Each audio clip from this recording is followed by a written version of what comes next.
Herkese merhaba arkadaşlar, kanalıma hoş geldiniz. Yepyeni bir videoyla karşınızdayım.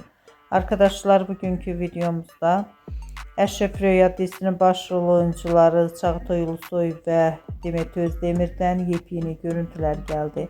Ben de bu görüntüleri sizler için YouTube kanalımda video halinde sunuyorum. Umarım beğenirsiniz. Arkadaşlar, videomu beğendiyseniz kanalımı izlemeyi ve bildirim butonuna basmayı unutmayın. Şimdilik benden bu kadar olsun. Yeni videomuzda görüşmek üzere. Hoşça kalın.